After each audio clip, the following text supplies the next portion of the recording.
Here we are again. We are the Vinyl Community Guncles. Thank you so much for joining us. This time around, we've got another album review, and it's the self-titled 1987 U.S. release from Whitesnake, everyone.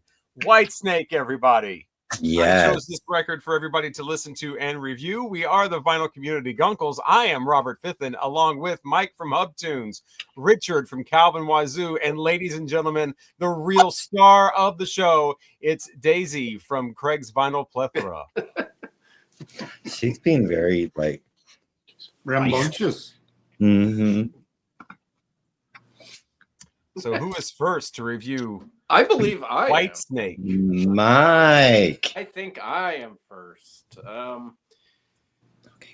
So my recollections of Whitesnake in 1984. First of all, I cannot believe at 57 years old in 2025 how much Whitesnake I listened to this week in my car at full freaking volume. I listened to almost. Well, not all their albums, all the early stuff, this and all the early stuff. And I was cranking the shit out of this. So in 1984, I remember I was a junior in high school and Slide It In came out. That album, I was just so excited that, I was raised kind of a classic rock kid, David Coverdale, that classic 70s lead vocalist, super excited for this band. They broke in America with this album finally, and that album is awesome. And I loved it when it came out. I was playing it in my car. People must have thought I was nuts pulling into parking lots. My car was shaking. That is a perfect 70s style blues rock album. There's not a bad song on that record. Unfortunately, we're not reviewing that. Because they go another like 3 years. This came out in 97? 87. Yeah. And the heavy metal landscape really changed, I think, from the early 80s to 87. Now hair metal has taken over. MTV has taken over.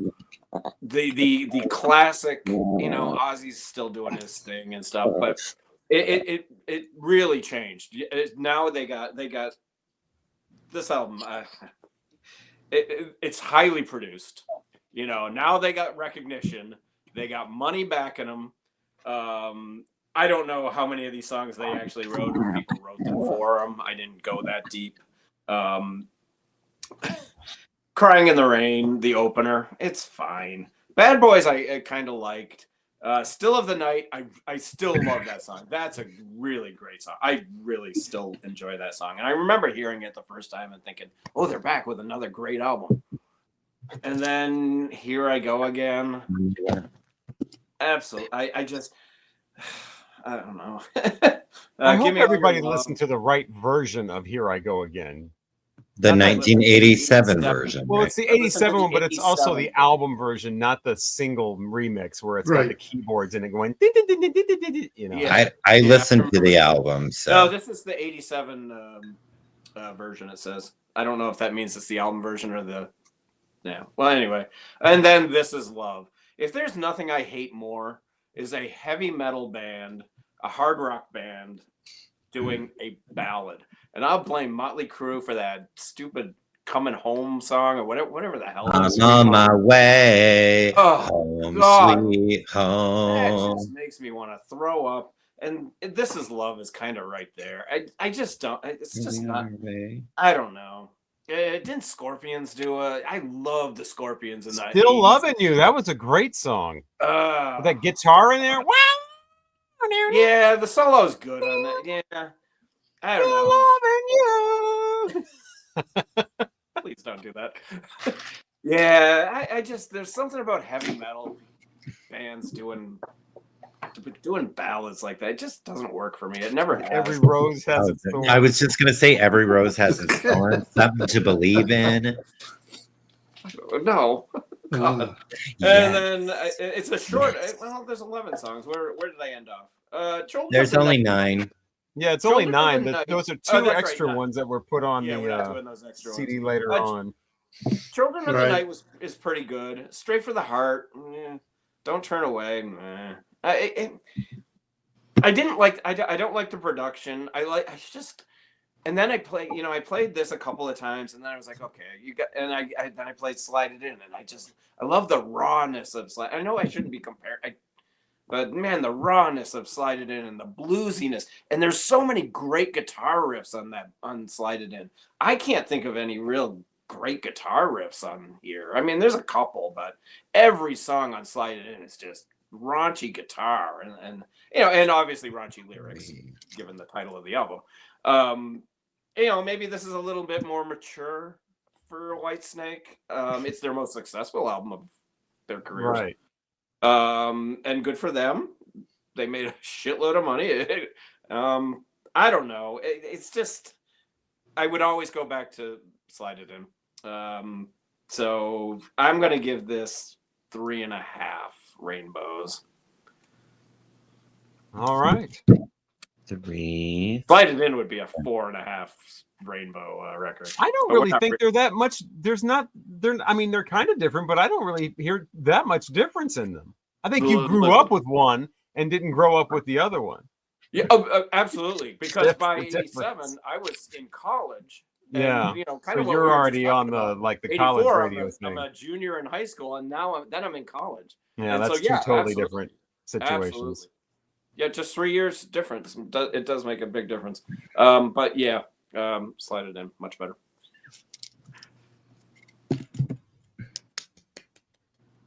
Thank you, Craig.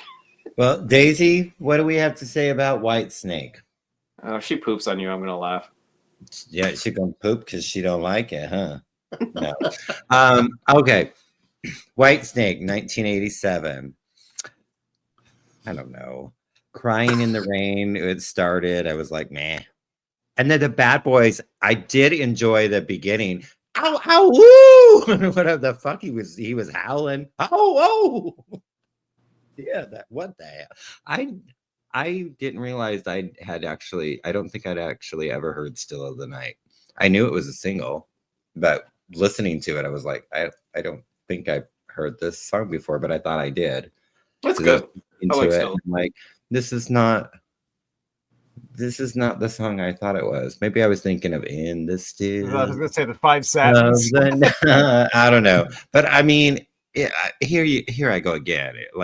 That song. I'm sorry. Oh yeah, you've got the 45. That's the version I was talking 45. about. That's terrible. I don't remember. Do you know how many years it's been since this has been played? I mean, yeah, I don't play 45 very often, that. but I have it and it's beautiful. What's on the other side? Is it a song that's on the album, or is it a piece? Children of the Night. Okay.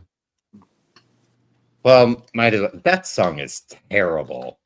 That song is terrible. I'm in the mood to fool around. Am I ready to rock, or am I ready to roll? Children of the Night, ready to roll. Yeah, that ready to rock, ready to roll is kind of cheese. It's really cheesy. It's a cheese fest. Like Is This Love? I mean, but you have to think about the music videos though too. What, Tawny Kitaen or whatever? Tawny Kitaen on the car, yeah. On the cars in both Witchboard. videos, right? Yeah. Tawny Kitaen also passed away a couple years ago. Yeah, rest in peace. Yeah. Mm-hmm. She attacked a St. Louis Cardinals pitcher with a stiletto. Abbott. Yeah, she attacked him, Jim Abbott, and she did. He pressed charges against him. Yeah, domestic abuse. Yeah, they were married. They were married a long time. Oh, I didn't know that, but I just know of her rolling around on car hoods. Yeah. And I thought it was, and she's How many redhead. car hoods have been ruined by women who are not Tawny Kitaen, shall we say, trying to reenact those videos. I think I might try to reenact that video. Please don't. Oh no, I think I'd be good at Find it. some old beat up station wagon. No, find like a nice Pinto or a Gremlin.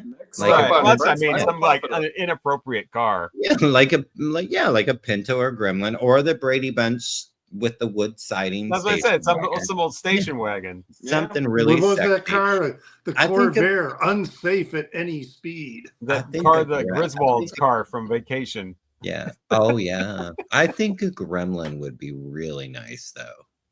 I would make that so sexy. In your bikini. Yeah. Oh yeah. In my thong. Ew. I don't even want to think of me in a thong. Okay, what else do I have? Yeah, The Children of the Night. I didn't really care for the last two. Is This Love? I like that song. So I think I like the singles. Yeah. Yeah, I really, it's like it wasn't terrible. It doesn't like blow me. It was like, okay, this is an 87 rock album. Like there wasn't really anything special about it. There wasn't anything truly terrible about it. It just was like, and I've never heard another Whitesnake album. This is the only, I mean, those are the only songs. Slide it in. Okay, I'll slide it in. Oh, Right to the I will top. listen to Slide It In. There's also a song called Slow and Easy on Slide Slow It In. and Easy. Oh, I like that. All right. Pretty So raunchy. yeah, I'm gonna.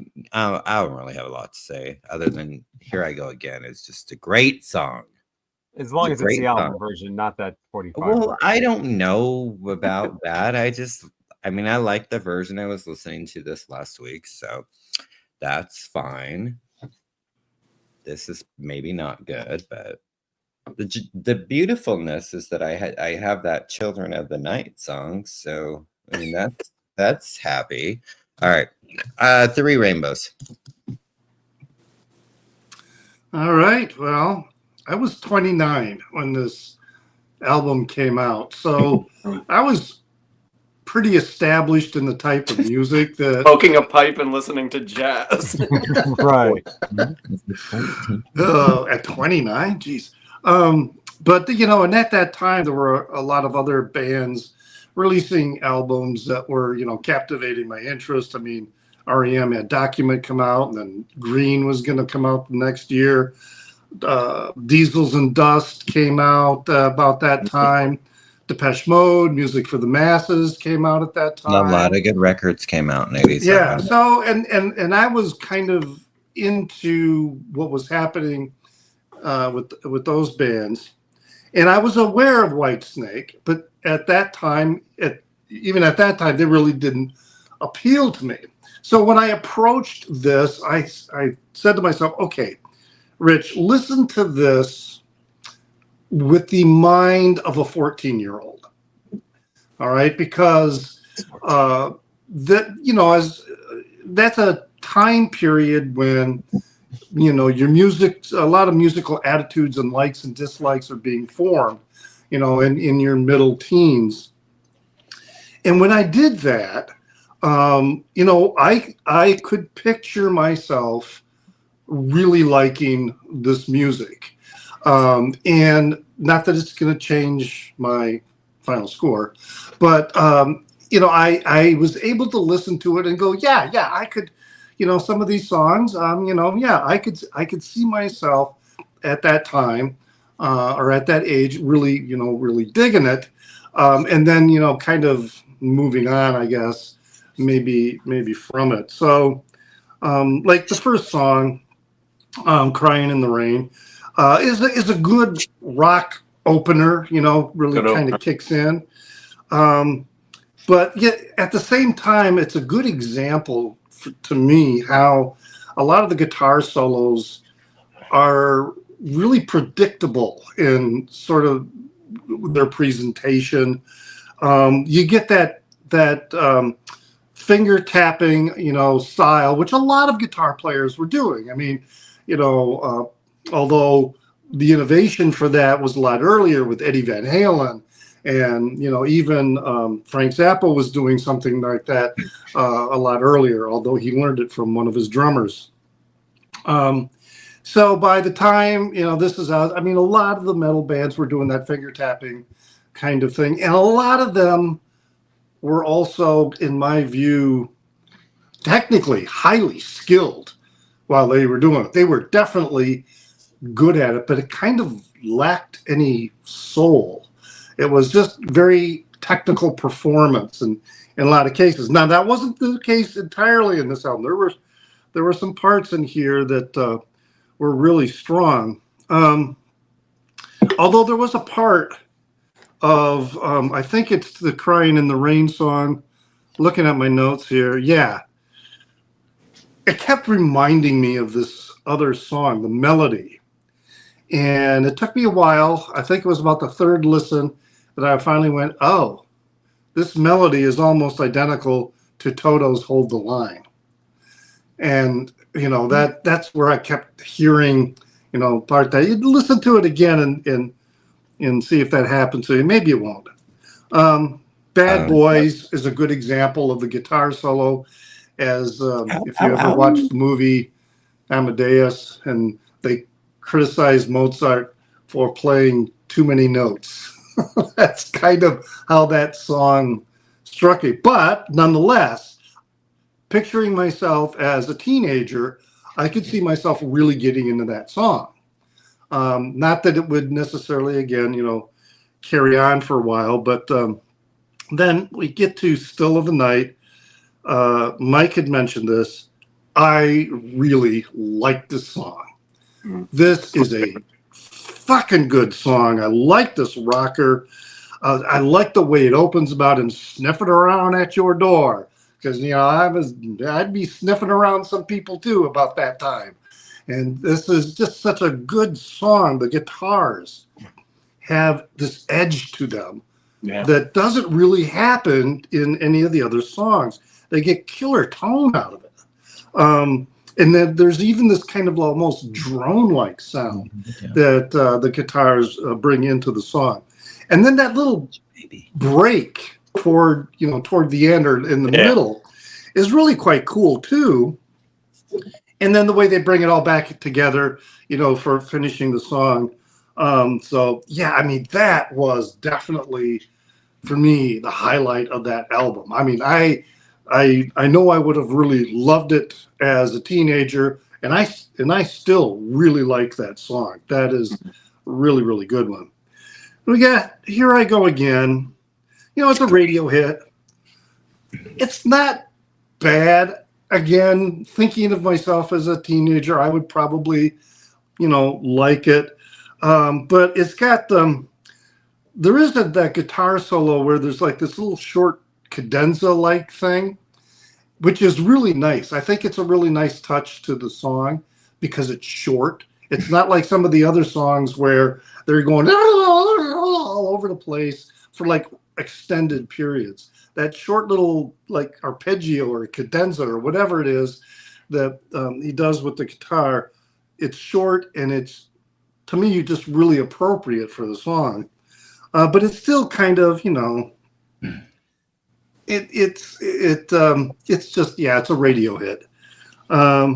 Give Me All You Love. Yeah, I wrote down very meh.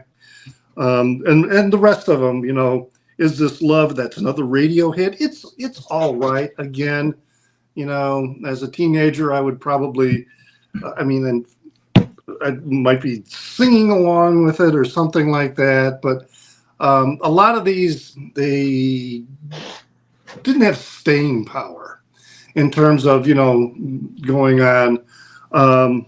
Straight for the Heart. I thought that was really reductive, very Van Halen, just had this really strong Van Halen sound to it. Children of the Night, I wrote Teenager. And I think that meant that, this was another song that as a teenager, I would probably really like, I'd be banging my head to it. But the solo, I also wrote down the solo is too flashy. And then the closing, Don't Turn Away. It's just, I don't know. I wrote down unengaging, and that was kind of the, ending the album. It just kind of like, it was almost like kind of letting you go for me. But, again, overall, if I picture myself, and I was working, in fact, at that time with teenagers in a program, and I know they were listening to this. I know they were listening to it. Oh, yeah. That's kind of how I heard it at the time, and it was just kind of the kind of thing that I wasn't all that interested in. But they really dug it, and I could see, picturing myself in that headspace, I could see why they did. But there were other things captivating my interest at the time. And so I was kind of I'd already had myself established in the kind of music I was pursuing, and I was also reaching a point where something really needs to be different, to grab my attention. And what Whitesnake was doing at that time was kind of like, I don't know, it was kind of like we're just over the crest of the peak for that style of music, maybe. And it was kind of like, there was Def Leppard, and then there was Quiet Riot. I remember the kids listening to, a lot of these bands, and they all kind of blended in with me. But I'm glad that I sat through and listened several times to this record, because as I listened to it, I realized, yeah, if I was a teenager, I would have liked this, but I'm still going to give it 3 rainbows. So there was a few reasons I picked this. One is because, in my own channel, I've been doing these big, long rankings of an outrageous number of albums. Started off 140 albums from the year 1991, and then, spoiler alert, I'm not sure when this is uploaded or when I'm going to upload it, but 1992 is next. So I've been listening to a lot of 1992 music and nothing else. And then before that, a lot of 1991 music and nothing else. And 1991 and 1992 are sort of the end of this kind of music, and people blame grunge and all and alternative rock for coming in and blowing it out and making it out of style and all that. And there's a certain amount of truth to that. But the other side of that is the music was so awful, it was able to be pushed out. By 1991 and 1992, all these bands were putting out very much subpar material. They were all resting on their past glories of the last few years. They were all road weary. It's that cycle of tour, make an album, tour, make an album, tour, make an album, with diminishing returns. Yeah, they're all drugged up, they're coked up, they're and so 1991, 1992 comes around. A lot of them are just phoning it in at that point. They're on cruise control and just putting out very lackluster albums. So I wanted to, since I knew I had to listen to an album, all the way through for us, I wanted to pick one that was from the height of that music, since I'd spent so much time listening to the end of the road for some of these bands, and along with all the exciting stuff that comes with 1991 and 1992, all the alternative rock and the grunge and the different kinds of hard rock, the extreme metal and stuff like that. Then but Whitesnake, what were they doing in 1991? Putting out, what was that? It was right after the Slip of the Tongue. It's just, I wasn't interested. And then they split up, didn't they? And then they come back. They were all splitting up and coming back 10 years later with different this and a different whatever. And but he kind of retired, didn't he? Like a little, I'm not sure. I think he kind of just called it a day for quite a while. Didn't do anything. But that was one reason I wanted to listen to it. Another reason was I just wanted to hear what you all would have to say about a completely right down the middle of the road 80s, no fucking apologies, ridiculous hair band album. We had been listening to so much stuff all over the radar, from obscure stuff and way off, avant-garde stuff and stuff that had been forgotten from previous decades and whatever. I wanted to throw something in there that was like, you say Whitesnake, and whether you heard it or not, all 4 of us know exactly what that is. And so I wanted to do it for that reason too. But and it was nice to hear a nice album. I mean, I've heard this album all kinds of times ever since it came out, and a lot of the 80s rock like this at the time. Some of it I liked, some of it I didn't. I never really cared that much for Bon Jovi, with the exception of maybe a couple of the early songs like Runaway. I didn't really care at all for the Hysteria stuff, for Def Leppard. Poison, a few tracks. I like Talk Dirty to Me. I like maybe other. I did not like, Unskinny Bop and Unskinny Bop. A lot of that's. I like Cinderella. I didn't like. Cinderella's awesome. a few of the other stuff I did not like at all, but I liked Whitesnake. And Yeah, this me is such a.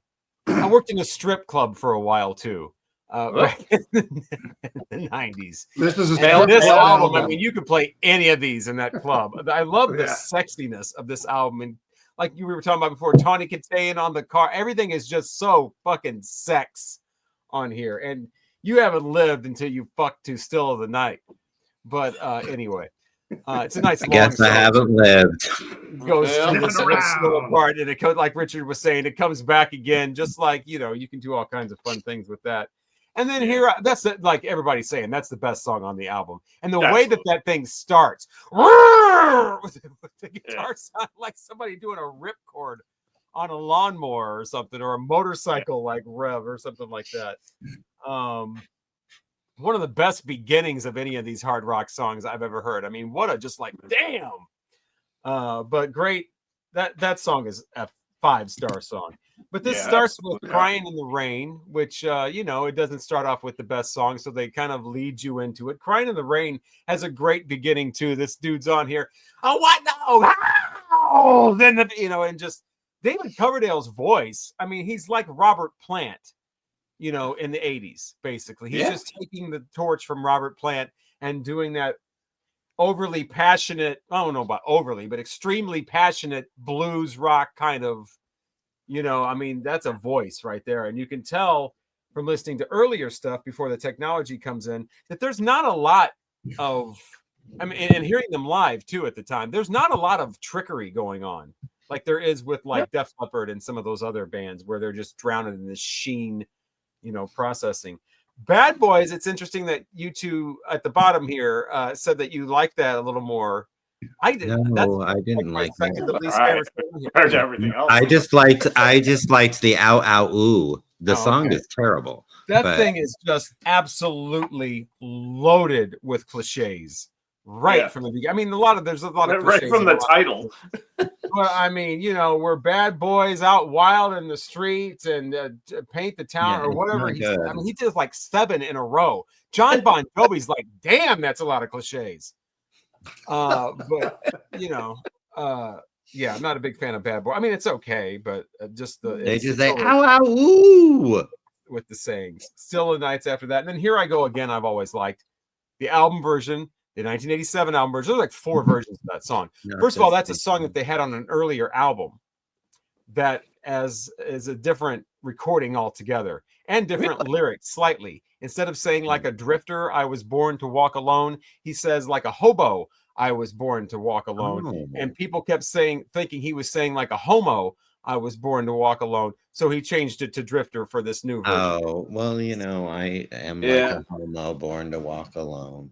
Yeah, I mean, the sad image of homos walking alone. That's just those poor homos walking alone. Everywhere. It's so much better when the homos are all in a group. And they need to be together and hand in hand. You don't want a homo spreading walking joy alone. and love. Yeah. But and making videos. Yeah, Homo Alone, starring whoever. Poor homos. It's Homo Alone. Yeah, so Here I Go Again got remade for this album. That's the version. I think that's the video version is the album version too. And then they remixed it and put a bunch of keyboards on it. I think it's the same vocal track, but for the 45, which is like a more pop kind of version. You want the one that just starts off with just nothing but keyboards going, whoa, whoa, I don't know where I'm going. You don't want the one that starts off with the drums and everything going, doom, doom, doom, doom, doom, doom. That's the 45 version. Anyway, Here I Go Again. That's a classic. That's one of those like anthem type, and it's not about sex and it's not about partying. It's introspective and it's, I'm walking down the lonely road and, that kind of thing. But I've always liked it. Always liked Give Me All Your Love. That's a great way to start side 2. Very upbeat, very much an album track. It's not a hit or whatever, but it complements the rest of the album. Got some great guitar in there. Well, Is This Love? I mean, I'm not a big fan of power ballads either. But if you're going to do one, you might as well do Is This Love? That's great. I mean, It's a I good can one. just be, I'm taken right back to the strip club. That song is just purple lights and pussy going slowly down a pole.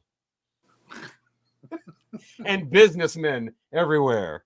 That's what that song is. It's really too bad. He froze at the exact wrong moment. And he's still frozen. Oh, he is frozen. Look at him. Yeah. At the strip club I worked at, one of the bartenders had the idea that we should have lick the pole night.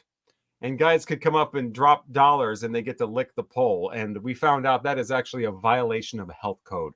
But anyway, I've been to a strip club for lick the pole night. It was something completely different. right, yeah. This was a pole that came all the way from the ceiling to the floor. And it was silver. No, that wasn't the pole Mike was licking. Right, yeah.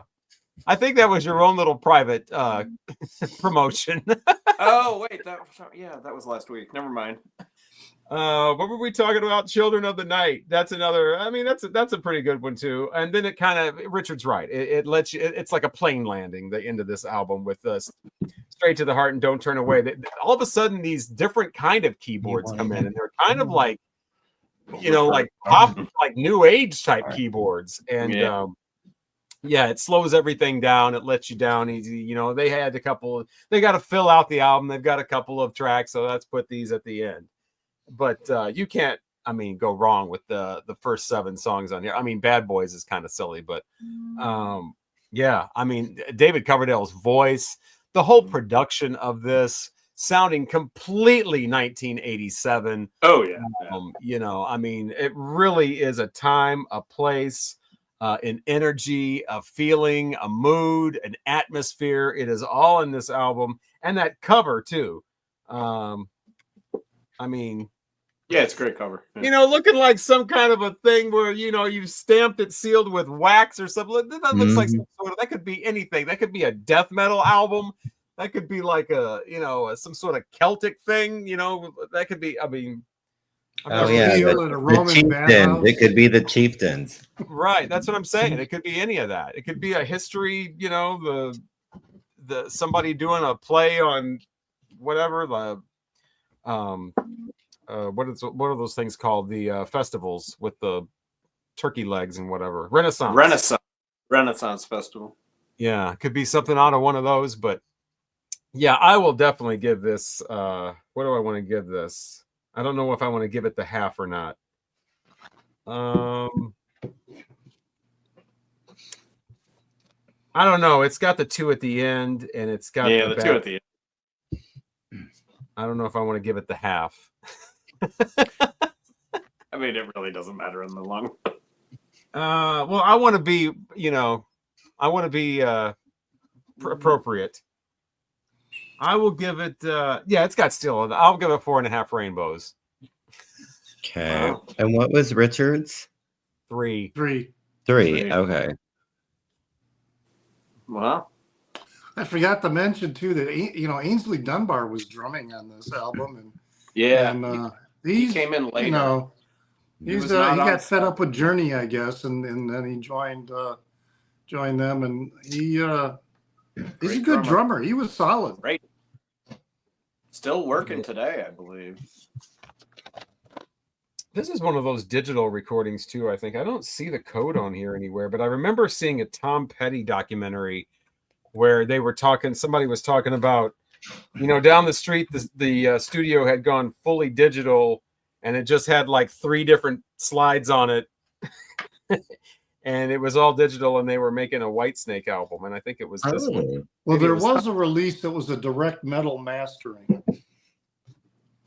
That's how the record's pressed. Yeah. This came out this has been released on vinyl? Yeah, it was 87. Yeah, it's 87. Yeah. I've been showing it. He's been. Yeah, you have, I guess. I didn't realize. No.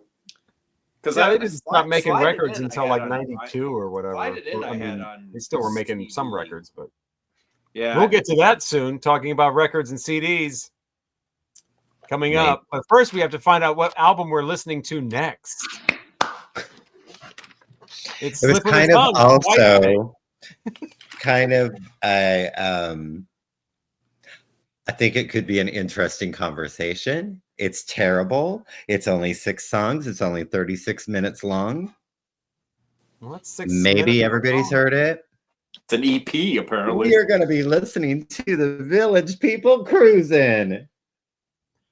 One of only like 3 picture discs that I have, and it actually sounds pretty good.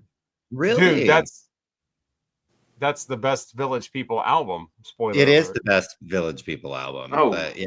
I'm glad we're listening to the best one. What made you think of the Village People and pick that? I think I was So because they're watching playing at the something and they inauguration? came I was up. going to say, are we celebrating the inauguration? Yes. I actually thought that could be a fun conversation. Part of it, fun conversation. Right. Because, and actually the song a couple weeks ago, the song My Roommate popped in my head. Oh God, I remember. My roommate. Because he's a dancing fool, y'all. My roommate, he is a dancing fool. My roommate. I think my ups and downs. Oh, and let's not forget Hot Cop.